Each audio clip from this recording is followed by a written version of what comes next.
Assalamualaikum warahmatullahi wabarakatuh. Baiklah teman-teman, perkenalkan nama saya Febriana Setiwan dengan NIM 210-165, Prodi Pendidikan Bahasa dan Sastra Indonesia, Fakultas Bahasa dan Seni, Universitas Negeri Padang. Baiklah, di video kali ini saya akan menjelaskan materi mengenai keterampilan berbicara dalam bentuk wawancara, yang mana tugas ini bertujuan untuk kebutuhan tugas mata kuliah keterampilan berbicara dengan dosen pengampu Dr. Anda Ermawati Arif MPD. Simak terus penjelasannya. Adapun subtopik yang akan dibahas pada kesempatan kali ini ialah yang pertama pengertian wawancara, yang kedua jenis wawancara, dan yang ketiga jenis pertanyaan dalam wawancara, yang keempat lembaran bimbingan wawancara, dan yang kelima praktik wawancara. Pengertian wawancara. Wawancara adalah percakapan dua orang atau lebih yang berlangsung antara narasumber dan pewawancara dengan tujuan mengumpulkan data-data berupa informasi. Oleh karena itu, teknik wawancara adalah salah satu cara pengumpulan data, misalnya untuk penelitian tertentu. Jenis wawancara. Secara umum, berdasarkan pelaksanaannya, wawancara terbagi menjadi 3 jenis. Yang pertama, wawancara terstruktur, dan yang kedua, wawancara tidak terstruktur, dan yang ketiga, wawancara bebas terpimpin.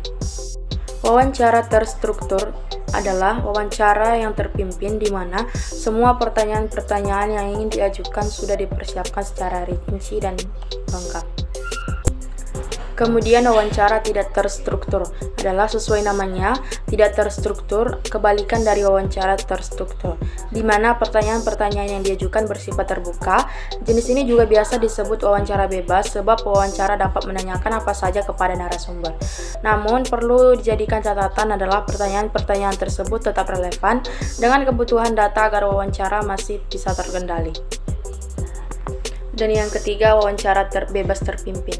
Jenis terakhir dari wawancara adalah wawancara bebas terpimpin, yaitu gabungan dari kedua jenis wawancara sebelumnya, di mana pewawancara tetap menyiapkan pertanyaan-pertanyaan yang akan diajukan, namun secara garis besarnya saja. Berikutnya, jenis pertanyaan dalam wawancara. Yang pertama, pertanyaan terbuka atau open question. Yang kedua, pertanyaan tertutup atau closed question. Yang ketiga, pertanyaan leading atau leading question. Yang keempat, pertanyaan hipotekal atau hypothetical question. Yang kelima, pertanyaan probing atau probing question. Dan yang keenam, prompting question. Pertanyaan terbuka atau open question memberikan pilihan bagi narasumber untuk merespons secara terbuka dan bebas.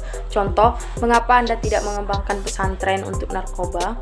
Dan untuk pertanyaan tertutup atau closed question, jenis pertanyaan ini membatasi orang yang ditanya karena hanya memungkinkan untuk memilih salah satu dari dua pilihan, seperti ya atau tidak, benar atau salah, setuju atau tidak setuju.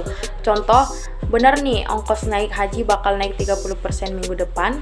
Kemudian pertanyaan leading atau leading question biasanya digunakan narasumber yang kerap menghindari memberikan jawaban langsung. Contoh, pengurus PSSI yang sekarang ini memang tidak kompeten dan mewakili kepentingan tertentu kan Pak? Kemudian pertanyaan hipotetikal atau hypothetical question. Pertanyaan yang hipotetikal akan memberikan Anda gambaran cara berpikir seseorang, rencana yang tersembunyi, prediksi atau persiapan antisipatif dari narasumber. Contoh, kalau Result Jilid 2 ini tetap tak perform, apa konsekuensinya buat Jokowi ke depan? Sedangkan pertanyaan probing atau probing question, pertanyaan jenis ini akan membantu kita menggali lebih dalam informasi dan menyelami pemikiran.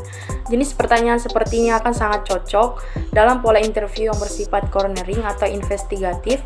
Contoh, apa yang Anda maksud dengan membantu masyarakat kecil? Jika Anda menjadikan anak-anak mereka sebagai pekerja di bawah umur dan dengan gaji yang sangat minim. Kemudian prompting question, bertentangan dengan probing question, pertanyaan jenis ini bersifat simpatik yang akan membantu interview memformulasi jawaban dengan presisi tinggi terkait dengan pertanyaan yang diajukan. Contoh, dapatkah Anda ceritakan bagaimana awal mula kejadiannya sampai akhirnya Anda berhasil menjadi pengusaha yang sukses? Untuk lembaran bimbingan wawancara, teman-teman boleh lihat pada layar tersebut. Ada beberapa pertanyaan dalam wawancara.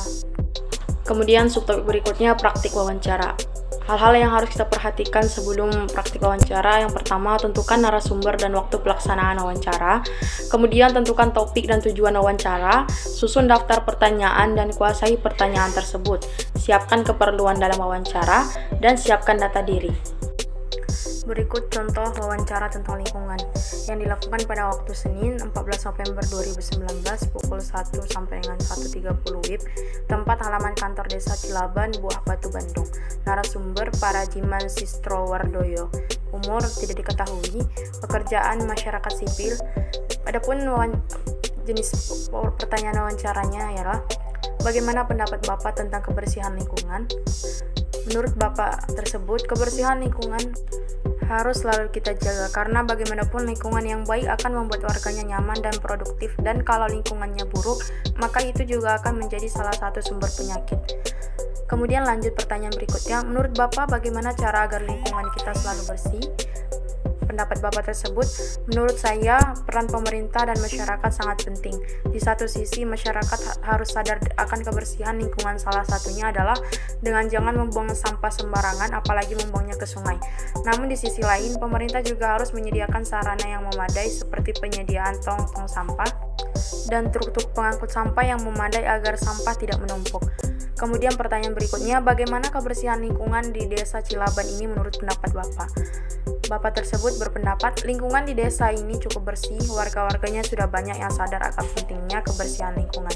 Selain itu, warga sini sudah terbiasa mendaur ulang sampah menjadi barang-barang kerajinan tangan yang bermanfaat dan mempunyai nilai jual. Warga juga terbiasa menanam tanaman hias di depan pekarangan rumahnya, sehingga ini menjadikan desa ini terlihat lebih bersih, hijau, dan asri.